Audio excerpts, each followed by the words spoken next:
Hey everyone, thanks for being here. We're going to give it just a couple minutes as everyone trickles into the meeting.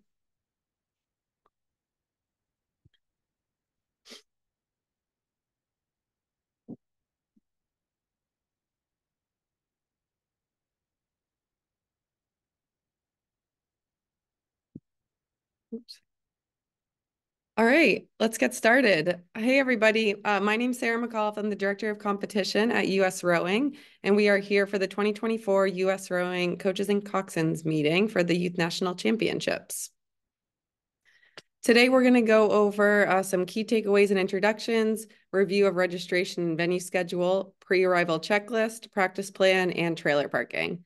Then I'm going to go ahead and pass it to our chief referee and go over a referee welcome, traffic patterns, US rowing rules of rowing, and unsportsmanlike conduct. And then finally, we'll recap with some venue information and other experiential items at Youth Nationals. A couple housekeeping items before I get started. One, this is being recorded and it will be uploaded after this meeting to YouTube and posted on Regatta Central. And then two, if you do have any questions, please feel free to put them in the Q&A. We will get to questions at the very end.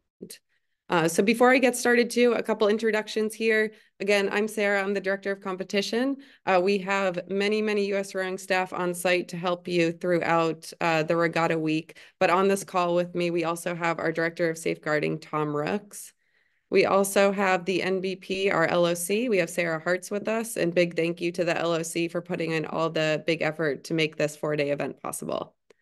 And then finally, we have our chief and deputy referees, Duncan Hudson and Doug Jones, who were also with us in 2023 for a very successful event. And big thank you to them for coming back for another year. So to go over the review of registration and venue schedule, trailers are able to arrive. They've been arriving the past 2 days, but on Tuesday, so again tomorrow from 7 a.m. to 8 p.m. If you do arrive after 8 p.m., either tonight or tomorrow, the door will be locked. There is security on site. You are not allowed to park. If you do park, we will move you. So do not come in. If you are arriving after 8 p.m., please park off site, and then we will be able to park you the next morning starting at 7 a.m. On Wednesday, if you're coming early, we open a little bit earlier at 6:30 to get you parked too. US Rowing registration tent. So that is open from 6 a.m. to 6 p.m., both Tuesday and Wednesday. And then we open at 6 p.m. to the end of racing every day during the race schedule. Then for practice, we start practice tomorrow at 8 a.m. We end at 6:30. And then same thing on Wednesday, 8 to 6:30. And then our third practice session takes place on Saturday. It will take place 30 minutes after racing concludes, and it'll be available for an hour and a half. So your pre-arrival checklist. Number one, have you reviewed the US Rowing Code of Conduct? Two, have you reviewed the entire event entry packet? Three, are your athletes up to date on their US Rowing memberships?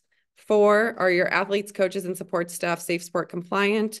And are your athletes, coaches, and support staff on the Regatta Central roster? And number five, have you paid your team entry fees? So just to dive into the last two in more detail, if your coaches and or support staff who are needing to be in the athlete area, they must be registered on Regatta Central. On the left-hand side, you can register all coaches and support staff, but they must be registered before getting on site. If you do need to get on site and we realize that they're not part of this list, there will be a significant delay at registration. So please make sure that they are registered ahead of time. And then number five, for entry fees, if you all received an email from Regatta Central on Friday with the invoice for your teams, that is sent to the email of the Regatta Central contact that is registered with your team. If you need that to be resent, feel free to email me too. So jumping into Safe Sport here, who needs Safe Sport? What do I need to do? For the first section, let's talk about athletes for a second. So any athlete 18 plus years old needs to complete the NGB core training or the annual refresher course. If you are an authority who's in direct contact with any minors, so anybody who's a support staff, anybody who's a coach, etc., they will also have to complete the core training and or the annual refresher course, depending on where you are in your cycle too. If you are someone who's having no direct contact, so this is basically anybody in the spectator area, our volunteers, etc., you will be map aware throughout the event, and you will see signage that looks like this throughout the venue. So in short, this means if you see something, say something, report it to an official, and then we will take it from there. So jumping into practice, the practice schedule is posted in the regatta entry packet. It has been posted since the December 1 comment period and official in the February 1 entry packet.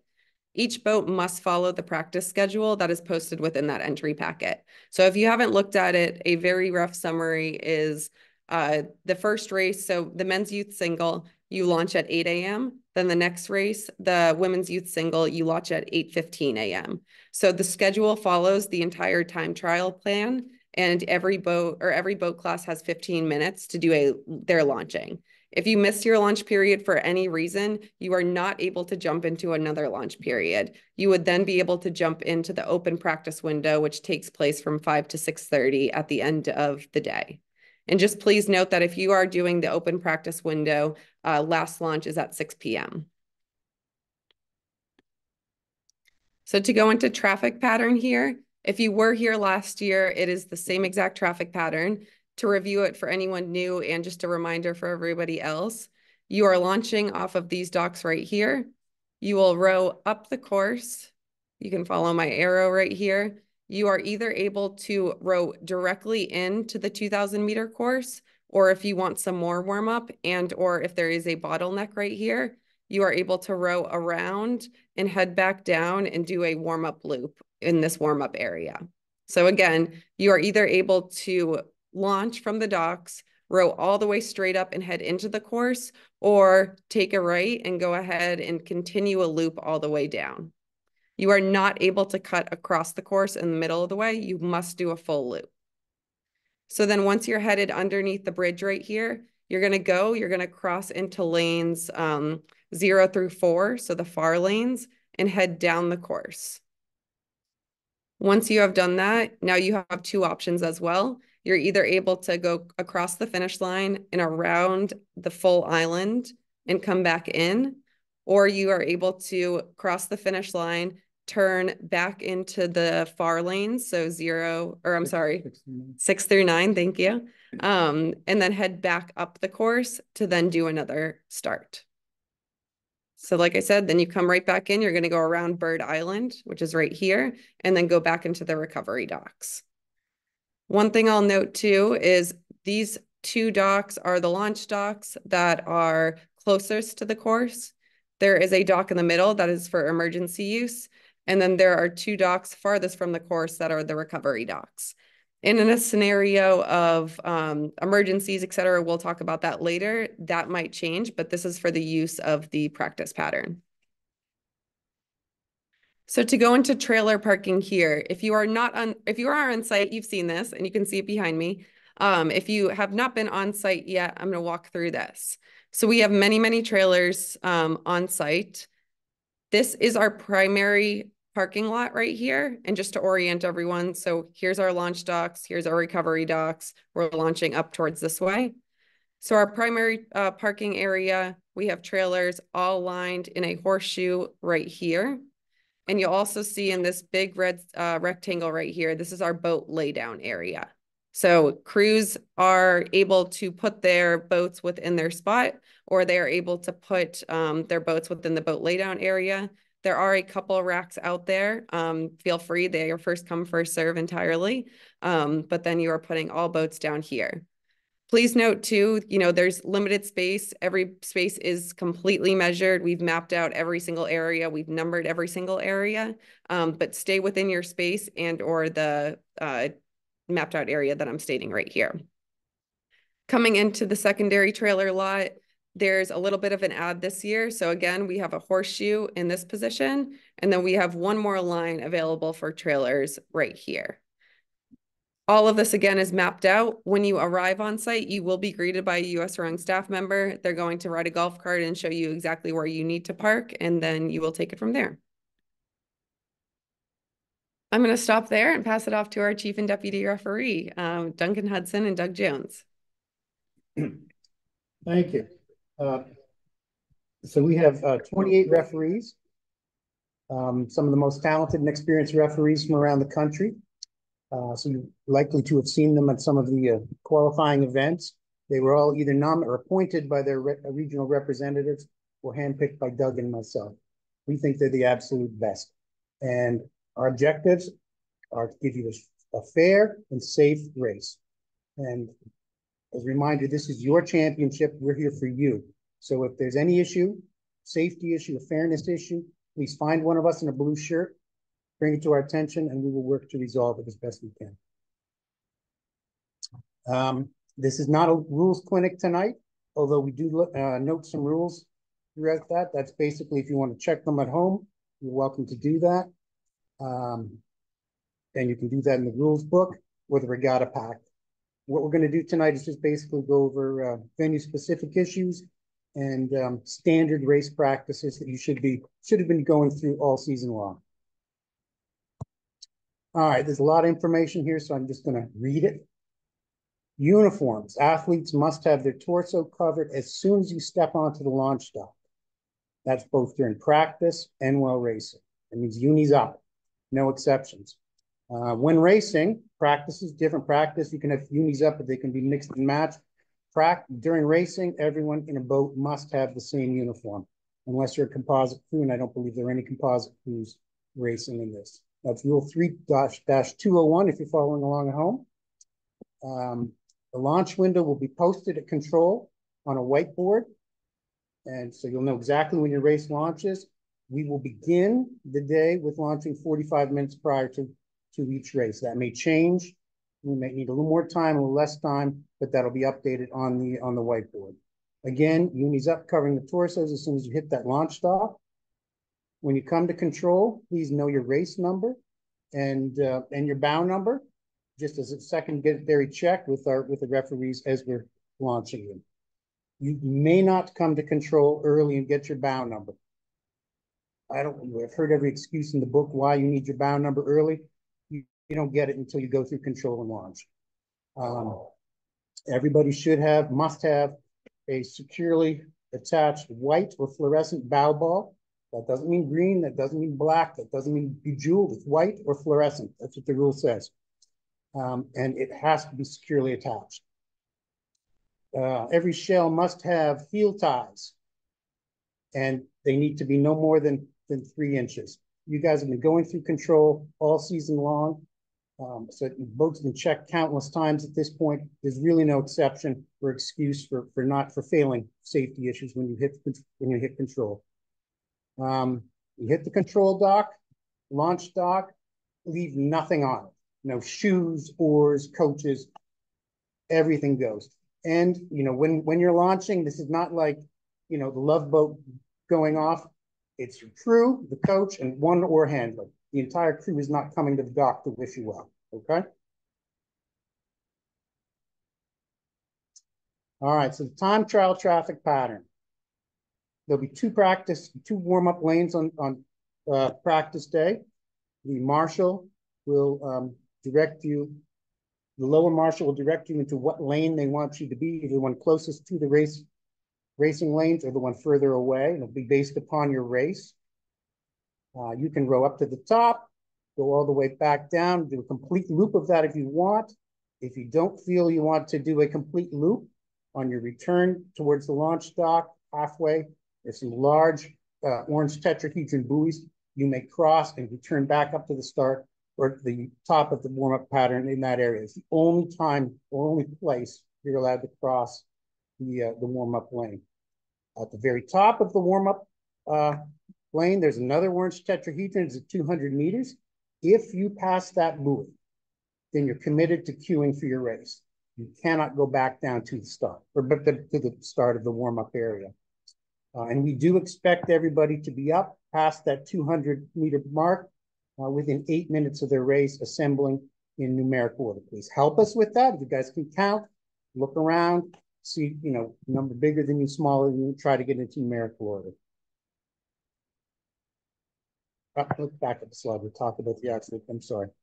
Then the marshal will call you under the bridge.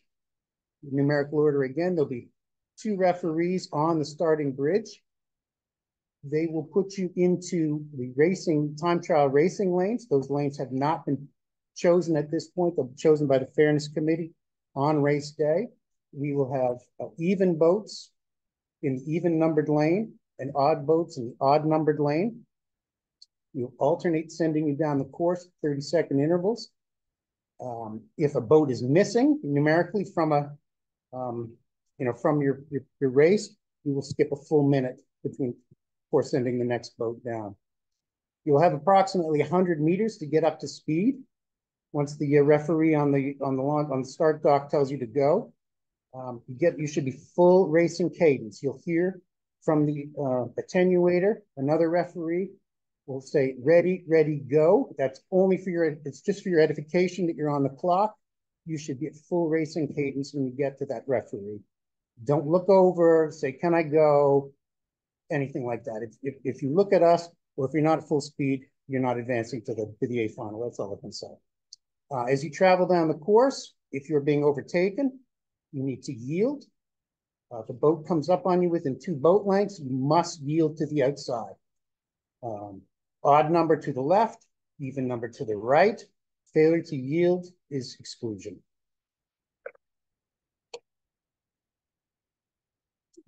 All right, race day pattern. Standard sprint racing. The warm-up pattern is the same, albeit there's 1 lane for warming up. It's the same deal. You can go around the full loop. So on the way back down, you can do a half loop if you like. Again, up to the top, if you pass the top tetrahedron, orange buoy, in the last 200 meters, then you're committed to queuing for your race. Again, you must be up there 8 minutes before the start. We will call you in numerical order, lowest to highest, onto the race course for your race. We expect you to be able to lock on. You will be able to warm up in your lane, assuming we're not at the 2-minute mark. 2-minute mark, everybody needs to be locked on. Okay. All right, we will be using the standard light system and a cold start, 2-305, if following on. If things get situation develops, we can't use a cold start. If people can't keep their point, wind conditions, whatever, we will go to a quick start, and that will be solely at the starter's discretion. Failure to leave the start without a legitimate reason will guaranteed get a warning, but could be result in exclusion depending on what the situation is. Objections to the start and breakage must be made at the start. You can never challenge the start at the finish. In the event that the light systems fail, we will use flags covered in the rule book. You should be familiar with it. For races that have visually impaired athletes, and we have a couple of races like that, we will use the audible start, the modified audible start, 10501. We're not there to steer you down the course. You should be able to get yourself down the course by yourself. We are there and will offer course corrections. The following referees will offer course corrections only for your safety and the fairness of other crews. So if the white flag comes out, we call your name and we tell you to go to one side or the other. It's because you're most likely infringing on someone else, or you're heading into something that'll bring you to a big stop quickly. At the finish, if you feel that the race has not gone fairly, or you have an objection about something, raise your hand, get the attention of one of the following referees or the finish marshal. They will come over, they will ask what the issue is. Please, only one person in the boat talk at once, preferably the coxswain or the bow person. Explain the situation. The referee will most likely confer with the other following referee and will make a decision on the water. If everybody agrees with the referee will hold up the white flag and the race will be official.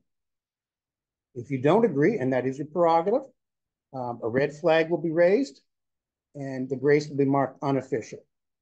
You need to bring us, in that case, a written protest along with $50, and that's not us coming up with $50, it's in the rule book. You bring that to the chief judge at the finish, who's on the 3rd floor. Chief judge, and you need to do that within 1 hour of your hitting the recovery dock. And we are recording recovery times, so there should be no issues about you getting it to us in the written amount of time. Chief Judge will get it to Doug and myself. We'll convene a jury, hear your case. If you have witnesses or evidence, please bring it. As people, the defending crews are welcome to do the same. We'll make a decision, and that will be final and binding for this regatta. If you're not happy with that, it can be appealed. It gets appealed to the board, US Rowing Board, but that will be post-regatta. And another thing, this should be totally common sense, but we will only hear protests and petitions for races that occur at this event. We're not interested in hearing that your boat was really, really fast in the spring and you beat 2 other boats, so you should be advanced in this case, okay? Unsportsmanlike conduct. We shouldn't have to say this, but we seem to every regatta. I will read this. Among other things, profanities in general are not considered sportsmanlike, even when used to motivate. They must never be directed at another crew, referee, or LOC volunteer. A violation of this rule may result in exclusion or disqualification. Unsportsmanlike conduct also extends to your crew's parents and fans, so make them aware of that, please. All unsportsmanlike violations will be reviewed by the chief referee, deputy as well, US Rowing, and a member of the youth council. Hawkeye, additional items. So we have, on top of the finish tower, we will have somebody with binoculars. We call them Hawkeye, and they will watch you from the finish all the way through the canal to recover. Please keep your hands and feet in the boat. Please sit up, because if you're laying down in the boat as you go through the canal, they're going to potentially think something's wrong and, have medical come and help you out, which you don't need. Swimming. Yes, there are some alligators here. Though we've rounded them all, the big ones all up before you got here. It is mating season. I wouldn't swim, but, if you feel we want to, then that's on you. Doug and I and our team of referees are all here for you. Again, anything, is not fair, not safe, please make us aware, and we will do what we can to make it better and proper. Wish everyone the best of luck and can't wait to see you racing.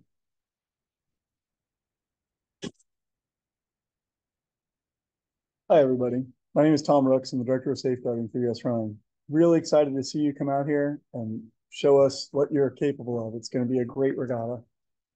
We have a couple of issues that we make sure are ready to go for you with safety and evacuation plan. Should we have an incident? Should we have a weather, inclement weather, or other problem? If, as regards the racing itself, there will be calls from the chief referee to suspend, cancel, or resume rowing. On the water, that will be following the direction of the referees around you at the start. Simply follow what you're told. When we have certain scenarios, so we will be tracking lightning. I spend all of my time up here in this lovely tower looking at every cloud that goes by for as many miles and with every single weather device and app known to man. And what we do is at 15 miles of presence of lightning, we would secure the launch docks, and at 10 miles, we'd secure racing. If we hit a emergency inclement weather, you'll be directed by the referees to go to the nearest safe haven and get off the water.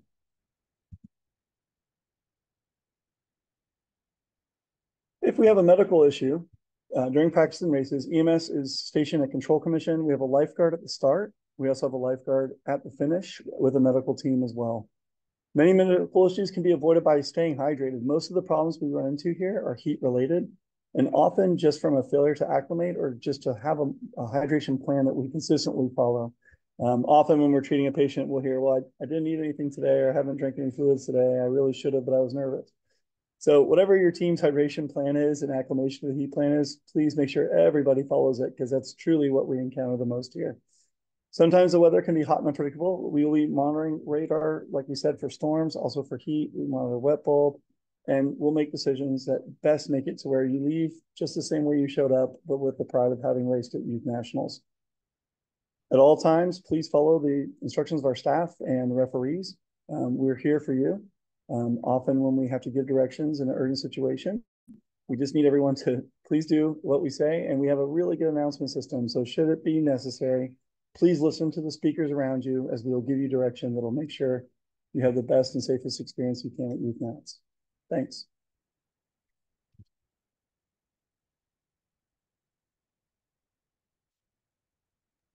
All right, thank you, everyone.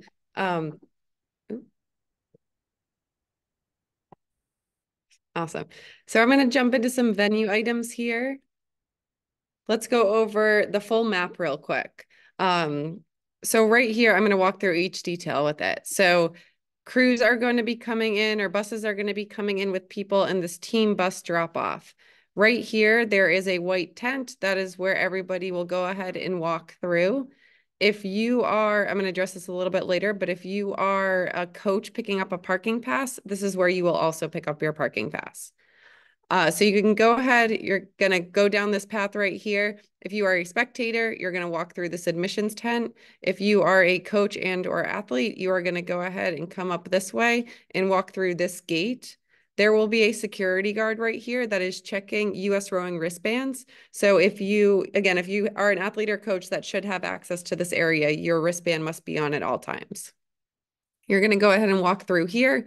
We have the USRowing registration tent. Any questions throughout the weekend, you'll pick up registration items such as bow numbers, wristbands. We have coaches' gifts and athlete gifts in that bag as well. There's also a coaches tent here, and that will include an area for coaches just to relax, get some water, other drinks. There's a couple of resources in there. There's a TV in there and a pretty big couch in there too. Here are our trailer areas that we've gone over. So the West Teamboat area and the East Teamboat area. And again, where coaches are parking or the team vehicle is parking is behind this bike fence line right here. We also have, I'm going to show bathrooms and water sources in medical area. So we have air-conditioned restrooms along with some porta potties located right by this NBP office on this side. We have more porta potties and a water source right here on this corner. And then we also have restrooms right over here in the spectator area. I'll also note we have another water station closer to the coach's tent too.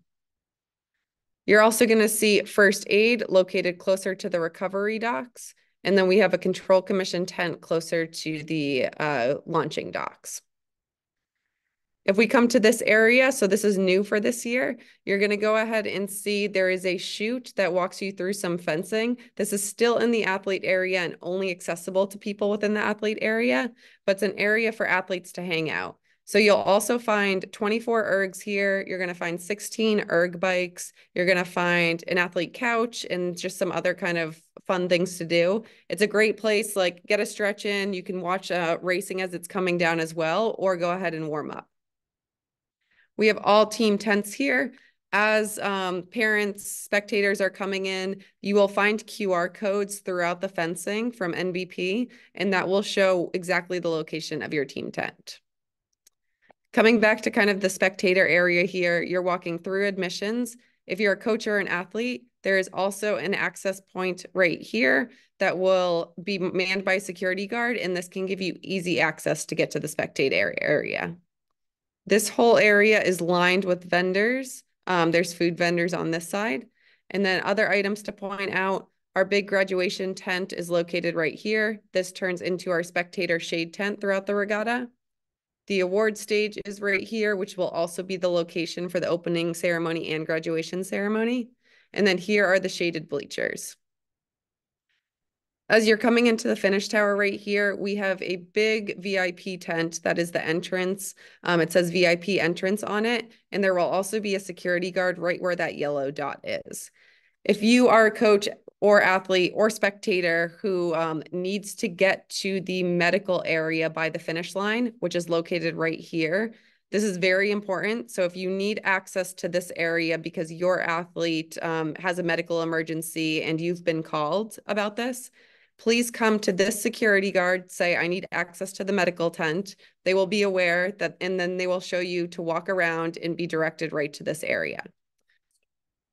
Then on top of that, if you have a protest, so if you are protesting a race within 1 hour, you need to show up to this area right where the security guard is. You need to say, I have a protest for the referee at the finish. They're going to go ahead and guide you to this door right here, and then you'll be sent up the elevator until floor 3. So I want to emphasize that one more time. If you have a medical need or you have a protest need, you are going straight to the security guard and they are going to get you access. So to jump into spectator parking here, spectator parking is located close to the Homewood Suites. It's in the moat lot in the grassy area right next to the Homewood Suites. It's very close. It's under a half-mile walk if you prefer to walk. There is also a shuttle that will take you from that lot all the way to the venue, and parking is $10 per day. I'll also note that this drop-off loop right here, team vans, team buses, etc., can follow this and drop off athletes, coaches, etc., as they need to as well. So this will be the path that both the shuttle bus and any spectator vans will follow. This trolley will run from 6 a.m. to 30 minutes after racing concludes. Coach parking. So to go over one more time, this big yellow circle, this is where our coaches are parking. Each team receives one pass. There's no leniency on that. We have very limited space for parking. So everybody receives one pass and is up to you who you give that to. We will note that we are recording license plates, make and models of cars, and this is going to hang right on your rear view mirror. So this is for one car and one car only. Some fun experiences for the week. So we have the Youth Nationals hype video.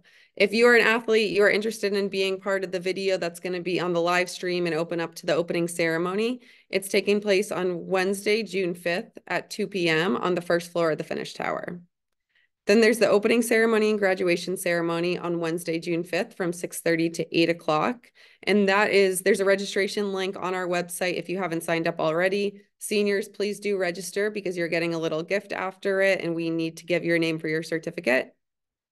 Coaches and vendors, you have a coach happy hour taking place on Thursday, June 6th from 4:30 to 6:30 on the second floor of the Finish Tower. And then new for this year too, we have a cornhole tournament operating at the Green in UTC. So it's less than a mile away from here. Saturday, June 8th from 6 till 9 is this tournament's taking place. It's teams of two. Feel free, all the information's on the website. We're really encouraging any spectators to go out and just support their teams, wear their team gear, and have a fun kind of like parent kind of social night. On top of that, bike rentals. So as usual, the bike rentals are right out by the admissions tent. You're able to rent those as you please and then take them around the venue as needed. A couple other details. So for our live stream, access to this live stream is available on Overnight for free.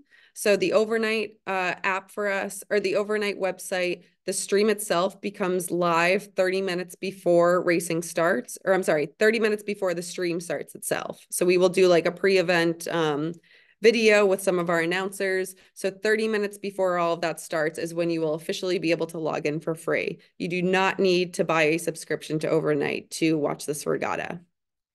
Also, a big note, please share with all of your athletes on the water for Sunday A finals. If you are a first place crew, you are going to be interviewed at a dock right after your race. So what you'll do is, this will happen for all first place crews. You'll go ahead, you're going to row past the medic tent, and there is a smaller dock that's going to be on your right. You'll row, there'll be somebody there, there's going to be a camera there. You're going to row up, you're going to get out of your boat, you're going to do an interview for about no more than 2 minutes, hop back in your boat, and then continue to row. A couple notes, water will be available for all crews at that point. If for whatever chance we need to scratch an interview or skip a couple interviews for whatever reason, for unforeseen circumstance, weather, etc., the crews that were missed will be interviewed at the awards dock, or I'm sorry, at the awards stage. One additional item, the bike path is one-way traffic on the West Shore from start to finish. So if you're a coach, you're going to rent your bike, be sure that you're not going up with incoming traffic. That happened a couple times last year and we can't have that again. Important, regatta texting system. So this is on our website. This is going to be the key for all information that comes out, all updates that come your way. Scan the QR code here. Otherwise, you are going to text this number or you're going to text YouthNats24 to this number here, and then add that to your contact list. Again, we're sending out any emergency updates. So as Tom was talking about, like any weather updates that are coming through, you will hear an announcement over the loudspeaker, and then it'll be quickly followed up with a text too. Finally, thank you. We're excited to have you all. This has been a very exciting season, and congratulations to all of you for qualifying. But there's a lot of people here already, and it's been really positive energy, so we really appreciate that. But if you have any questions, feel free to contact me or Sarah with the venue for any like team tent, other venue related questions. So I'm going to go ahead and stop sharing. There's a couple questions in the chat. We can go from there. All right. Number one, how do we know if our coach and support staff are compliant? Please email members@usrowing.org and they'll be able to tell you who is compliant, who is not compliant. Car top boats, is there a staging area? Yes, there is a staging area. I'm going to share my screen again. Hold on one moment.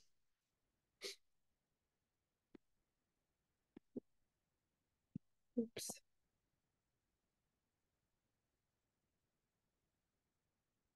All right, sorry, everyone.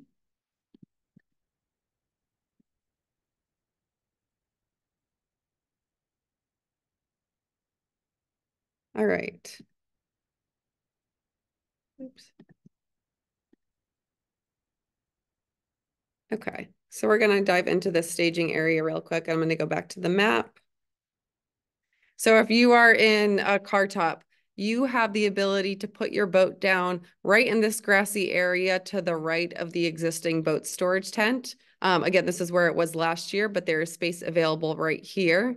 There's also overflow space in the first two parking spots on the secondary grassy trailer area.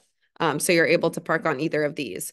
If you are trailer top or car topping, feel free to just let our staff know and they'll direct you to each of those spaces. Can you explain again which lanes for the practice will have lights to practice in and which won't? Yes. So I'm going to go back to this practice map.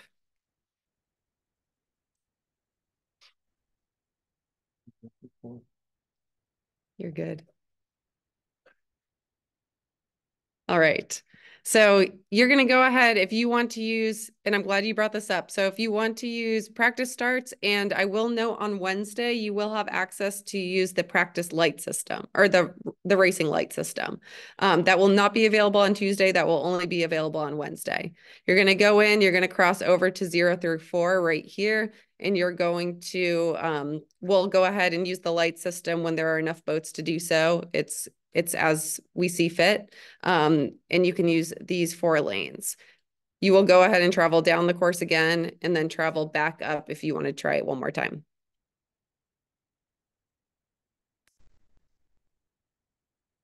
Okay. How does hot seating work? I will touch on that. And then Duncan, if you want to add anything, we are not scheduling for any hot seating at this regatta. There are not special accommodations made to make sure that everybody is getting to the start at time. It is on you to ensure that you're making your race. We are aware that there are a couple of athletes that are trying to hot seat. We cannot hold a race for 4,000 plus athletes for one person. So just please make sure that you're leaving for enough time to get to the start.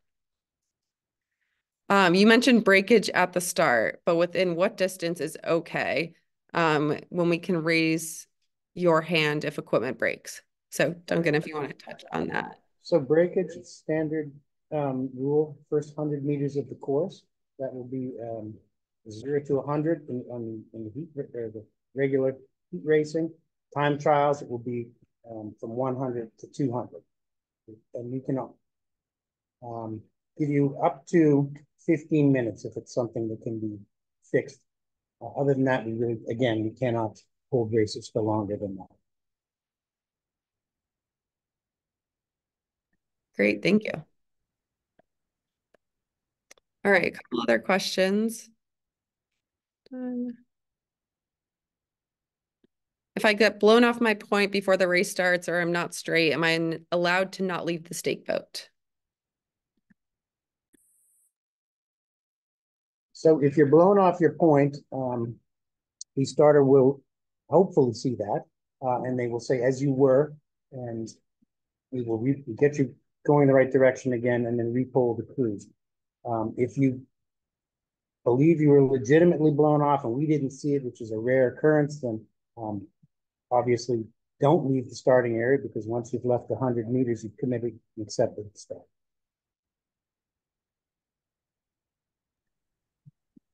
Thank you. All right, where do we pick up the racks for our first come, first serve? You're not picking up any racks. They're already there. They're bolted into the ground, so you don't need to touch anything. Couple quick things. Can we get replacement wristbands in the case ours is broken, water takes the ink off, etc.? Yes, if you need a replacement wristband, please bring your wristband to the registration tent, or just show up and say that you've lost it for whatever reason, and they can issue you a wristband there. You are not allowed to launch from the awards dock. There's absolutely no launching from the awards dock. Can support staff be registered on site? Does support staff need to purchase spectator ticket entry? Support staff can be registered on site, but it will take a while. So please do not, please just go ahead and register now, get it out of the way, and so we can make sure everybody has a smooth process. Support staff and coaches do not need to buy a spectator ticket. If you have the USRowing Safe Sport wristband, you've met all of the obligations with that wristband, then you will have access to the full island. Okay. If the team vehicle is driven by a parent spectator, can they park in the coach's parking lot, or do they have to park in the spectator area? Anybody that is coming into the athlete area, which is also where the coaching parking lot is, will need a support staff and or coach wristband. So that person needs to be fully registered, fully Safe Sport compliant, etc. So if that is the case, then yes. All right. Yes, spectator tickets are available day of if you would like to purchase those as well. All right, good questions, everyone. All right, well, we'll go ahead and close out for the night. Like I said, this is being recorded and we'll post this. Otherwise, I look forward to seeing all of you. I know a couple trailers arrived when we were just up here. So good luck to all crews, and we will talk to you over the next 6 days. Have a good night, everyone.